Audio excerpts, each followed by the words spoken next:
Bonsoir et bienvenue dans ce 10e épisode des Secrets du droit international. Aujourd'hui, le règlement pacifique des différends internationaux. Le droit du règlement pacifique des différends internationaux, c'est une matière qui a pris de l'ampleur avec la création de l'ONU. C'est sans doute une conséquence de l'interdiction générale de recours à la force. Si on ne peut plus faire la guerre quand on n'est pas d'accord, comment régler son différend ? Mais pacifiquement, évidemment. C'est même prévu à l'article 2, paragraphe 3 de la Charte des Nations Unies. Et oui, juste avant l'article 2, paragraphe 4 qui interdit le recours à la force.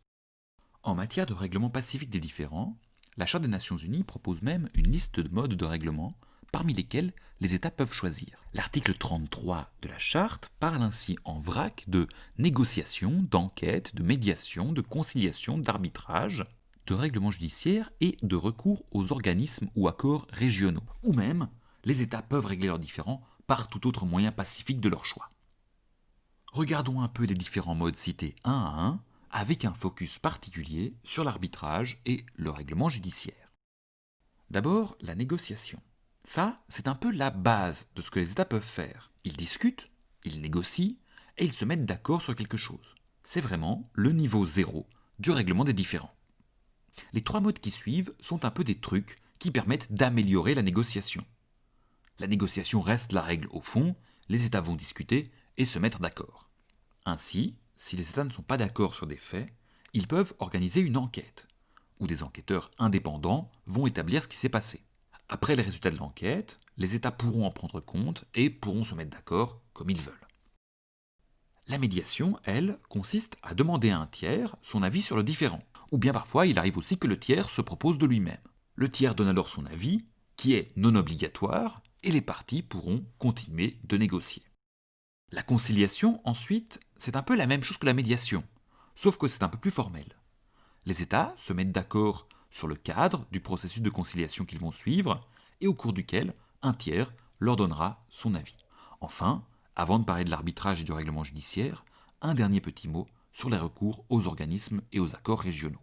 Il y a parfois des procédures de règlement de différends internationaux qui sont organisées au niveau régionaux, comme par exemple au niveau de l'Union africaine ou encore de la Communauté économique des États de l'Afrique de l'Ouest, la CEDEAO. Mais concentrons-nous donc sur les deux modes de règlement des différends les plus formels, l'arbitrage et le règlement judiciaire. L'arbitrage, d'abord. L'arbitrage, en général, consiste pour des parties à organiser et mettre en place leur propre tribunal. Ils se mettent alors aussi d'accord qu'ils suivront sa décision finale. Ça se pratique pas mal en droit commercial, mais c'est aussi valable pour le droit international. Ainsi, des États qui ont un différend peuvent se mettre d'accord pour organiser un arbitrage pour le résoudre. Ils se mettent alors d'accord sur la règle de procédure, le nombre d'arbitres et leur identité. En général, pour que cela soit équitable, ils se mettent d'accord pour choisir un arbitre unique. Par exemple, dans l'arbitrage du Rainbow Warrior, la France et la Nouvelle-Zélande ont choisi le secrétaire général des Nations Unies de l'époque comme arbitre de leurs différends. Une autre technique serait de choisir chacun un arbitre qui ensemble vont en choisir un troisième qui sera leur président. Ça crée alors un tribunal équilibré et ça évite de devoir se mettre d'accord sur un arbitre unique. Enfin, certains traités, comme la Convention de Montego Bay, prévoient entre autres des règles d'arbitrage pour les litiges qui portent sur eux. Ensuite, la procédure a donc lieu selon les règles sur lesquelles les parties se sont accordées. Et l'arbitre finit par rendre une sentence arbitrale que les parties ont promis de respecter. À ce sujet, il faut aussi mentionner la Cour permanente d'arbitrage, qui siège à La Haye. Contrairement à ce que son nom laisse penser, ce n'est pas vraiment une cour, parce qu'il n'y a pas de juge qui y siège de façon permanente. C'est plutôt une sorte de grand secrétariat, une sorte de greffe qui pourra aider les États à mettre en place les arbitrages qu'ils souhaitent. La Cour pourra ainsi mettre à leur disposition des règlements de procédure et même une infrastructure avec de très jolies salles pour organiser les audiences. C'est bien utile et c'est pas mal utilisé, non seulement dans les différends entre États, mais aussi dans les différends entre les organisations internationales et les États, et aussi les différends entre investisseurs et États. Les avantages de l'arbitrage, c'est bien sûr qu'on peut y organiser la procédure qu'on veut, et que, dans une certaine mesure, on peut choisir son juge. Ensuite, contrairement à une procédure judiciaire, l'arbitrage n'est pas forcément public.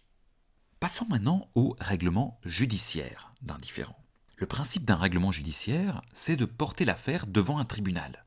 Un tribunal qui est permanent et dont on ne choisit pas les juges. contrairement à l'arbitrage. Pour les litiges interétatiques, c'est principalement devant la Cour internationale de justice, la CIJ, que ça va se passer. Mais ce n'est pas la seule juridiction possible. Il y a par exemple le tribunal international du droit de la mer, qui siège à Hambourg et qui est compétent pour toutes les affaires de droit de la mer. Mais malheureusement, ce tribunal est un peu triste, parce que comme la CIJ a une compétence générale, lorsqu'il y a un problème de droit de la mer, les États peuvent choisir s'ils veulent aller devant la CIJ ou devant le tribunal du droit de la mer.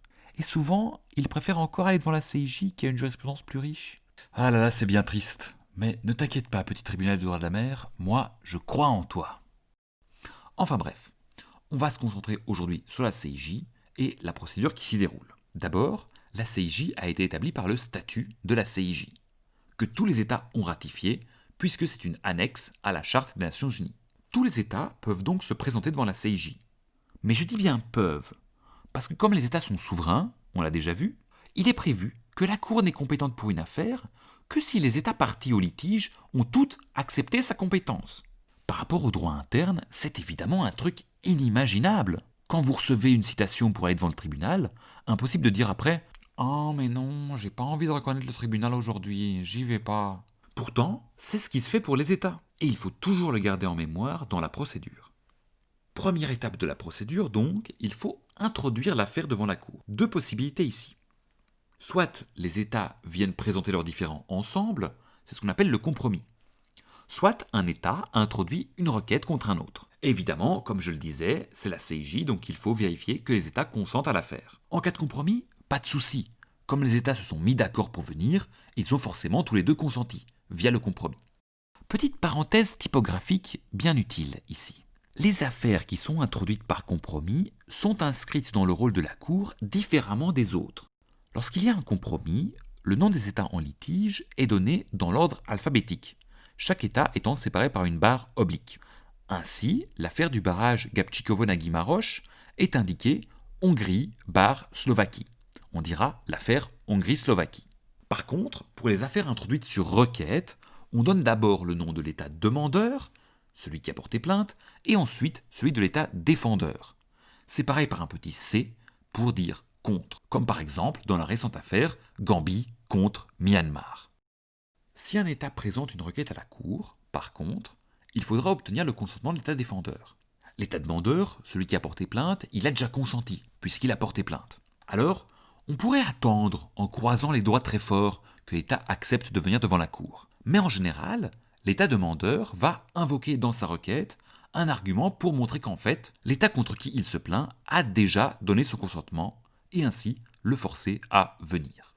Il y a deux principaux arguments de ce type, la clause compromissoire et la déclaration facultative de juridiction obligatoire. La clause compromissoire d'abord. Comme son nom l'indique, c'est une clause, un article d'un traité, qui fait office de compromis. Il y a ainsi pas mal de traités qui disent « S'il y a un différend par rapport à mon application, les États partis se rendront devant la CIJ. » L'État qui porte plainte pourra ainsi invoquer la violation d'un tel traité et l'État défendeur sera forcé de venir, s'il a effectivement ratifié le traité. Et évidemment qu'il n'a pas émis de réserve à cette clause. C'est typiquement ce qui s'est fait dans l'affaire Gambie contre Myanmar, puisque la Convention contre le génocide prévoit une telle clause compromissoire à son article 9.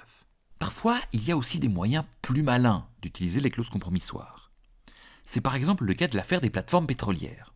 Dans cette affaire, l'Iran s'est plaint devant la CIJ que les États-Unis avaient bombardé ces plateformes pétrolières. Les États-Unis, hélas, sont connus pour ne pas accepter souvent, voire jamais, la compétence de la Cour. Alors, l'Iran a eu la bonne idée de trouver, au fin fond d'un tiroir, un vieux traité d'amitié et de commerce conclu avec les États-Unis. Ce traité n'avait bien sûr rien à voir avec le bombardement de plateformes pétrolières, mais il contenait une clause compromissoire. Et en basant son argumentation sur la violation de ce traité, l'Iran a ainsi pu forcer les États-Unis à se présenter devant la Cour. Plutôt malin.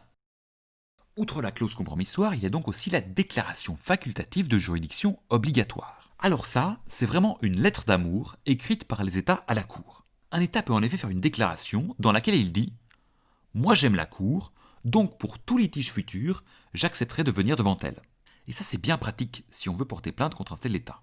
Toutefois, cette déclaration peut aussi être assortie de conditions. Par exemple, sauf les litiges dans tel et tel domaine. Ou bien, plus courant, la clause de réciprocité. Là, un État dit « J'aime la Cour, Donc pour tout litige futur, j'accepterai de venir devant elle, mais seulement si mon adversaire a lui-même fait une telle déclaration.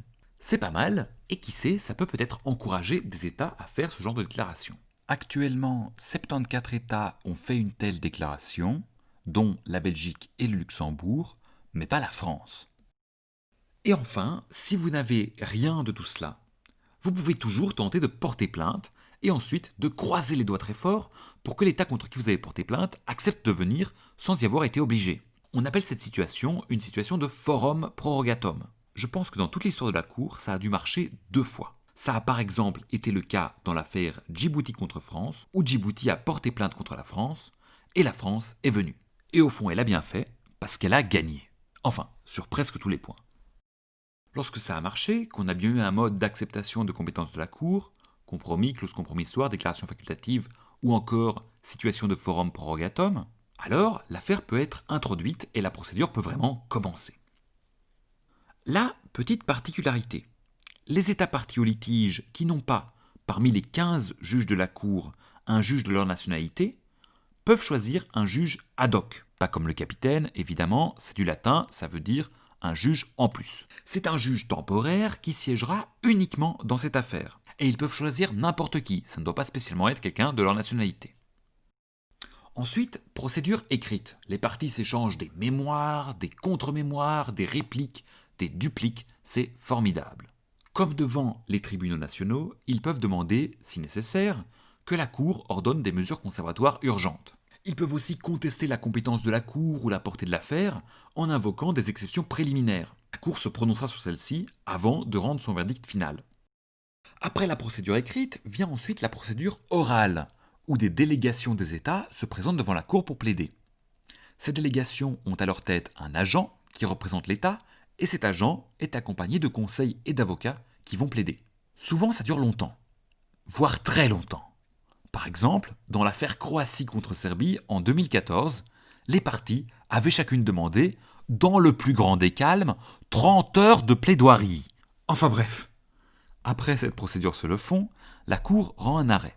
C'est donc une décision qui devrait être obligatoire pour les parties, puisqu'elles ont consenti à sa compétence. Dans l'ensemble, ces arrêts sont respectés, mais il arrive parfois qu'ils ne le soient pas. État souverain, vous savez bien.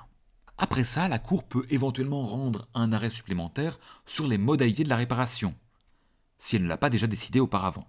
Il n'y a par contre pas d'appel qui soit prévu. Voilà donc comment se déroule la procédure devant la CIJ.